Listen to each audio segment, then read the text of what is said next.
You can go out there, set up a Zoom, set up an online school, and start monetizing your teaching today.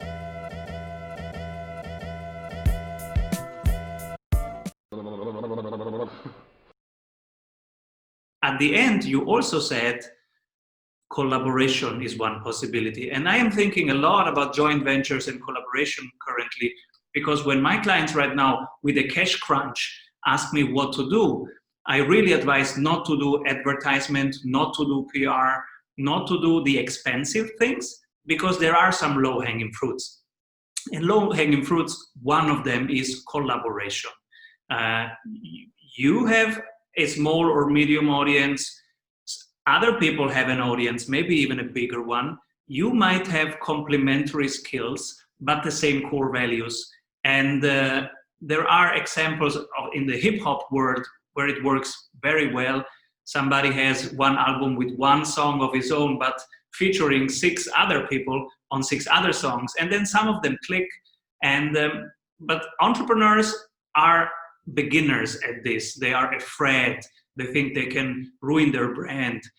Do you observe some examples of good collaborations between content creators that you can share? Yeah, this is something that we have seen, especially now, accelerated, I would say, under COVID. You might not know everything, or you might be good at one thing. So we have seen people collaborating even for creating one course. Somebody does the audio, somebody does the videos. Everybody has different skills.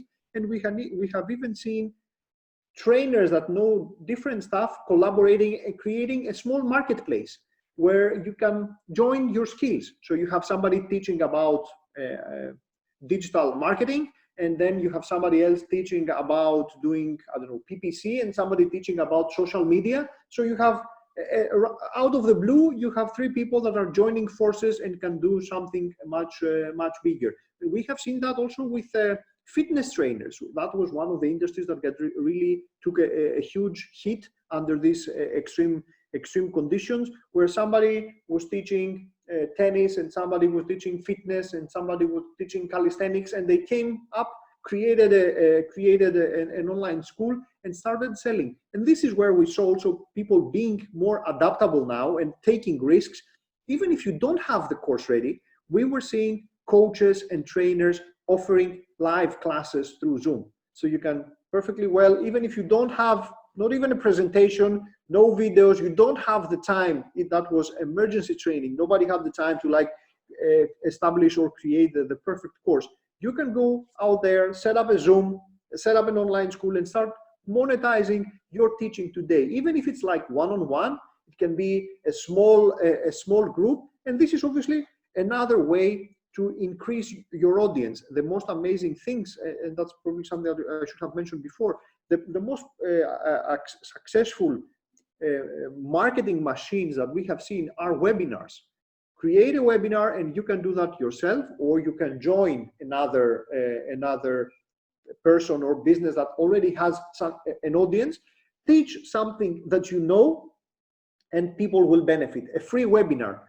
People had so much time at their hands in the past couple of months, and to a large extent still have. So instead of spending another hour watching a series on Netflix, why not spend 1 hour learning about the skill that can help you in your business? So that's the mentality to embrace.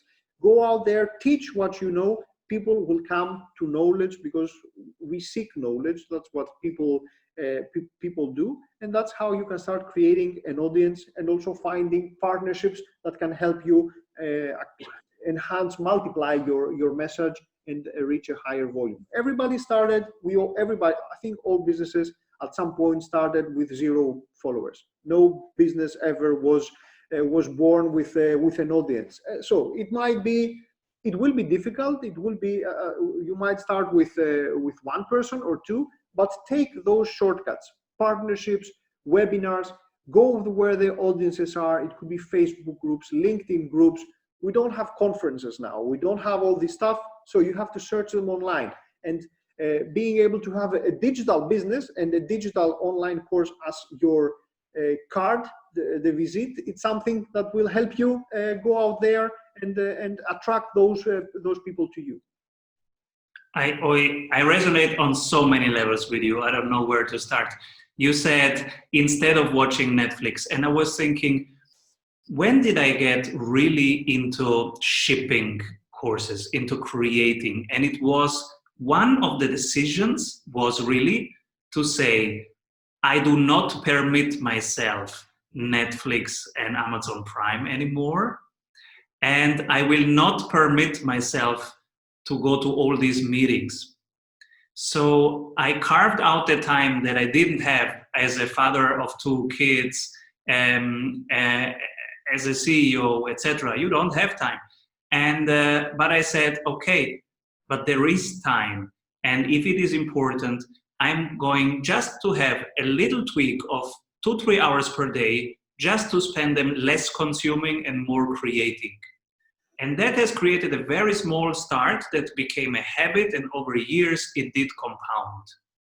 And now we create more than some TV channels every day without effort, and we're having fun.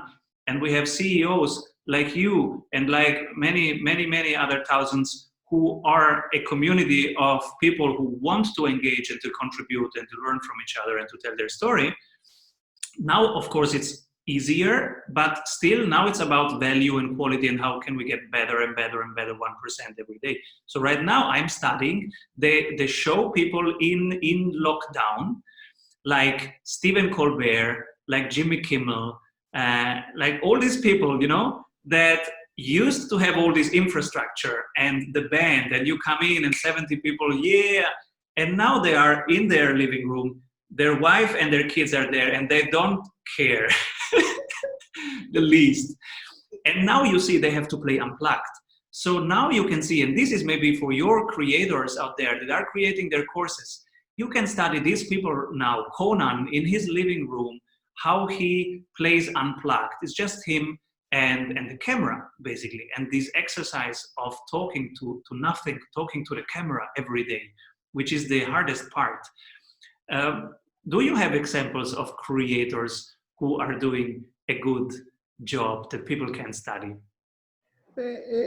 We have seen some creators that had to go to the basics, like you mentioned, and we had many people from creative industries or fitness who overnight had lots of time, no way of reaching their usual customers, so they set up a camera in their living room and started teaching what they know how to do, and it's easy to them because they have done it so many times.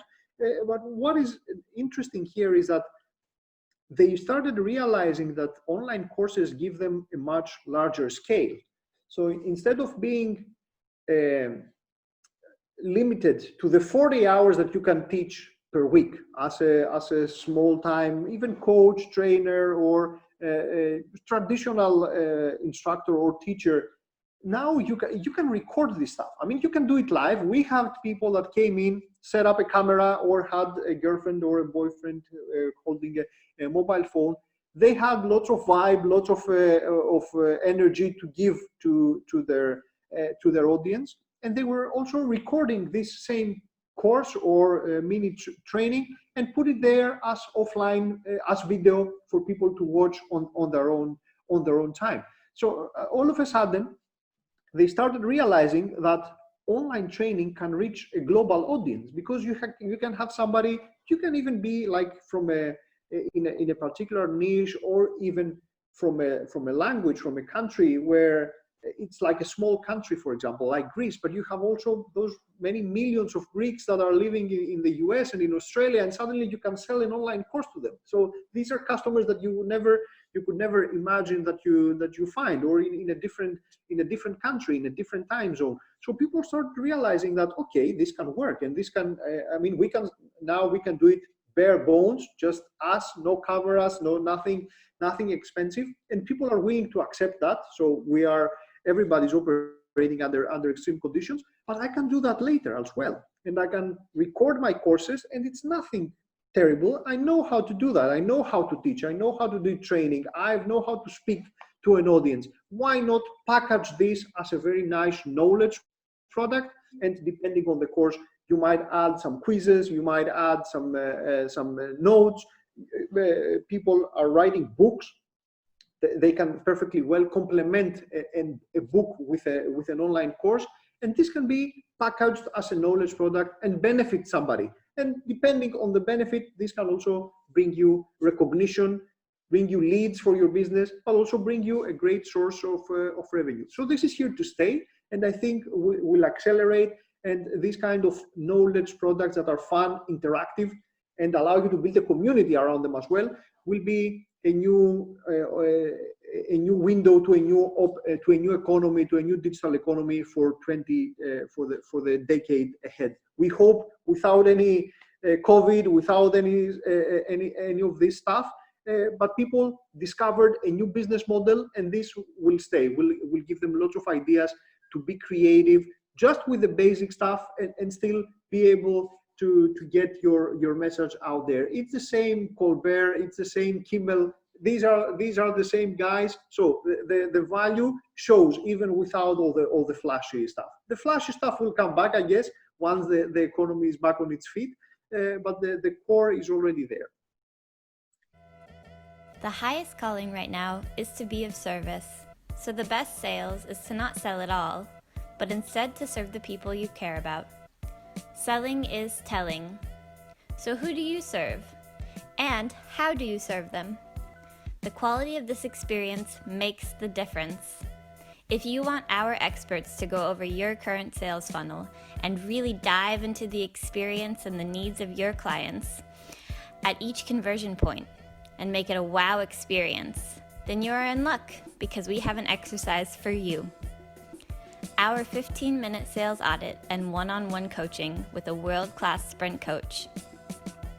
Fill out a couple of questions about your sales funnel and you will have clarity.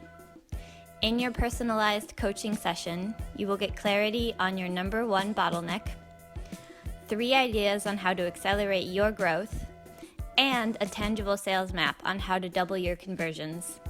Go to strategysprints.com/sales and do our 15-minute free sales audit today.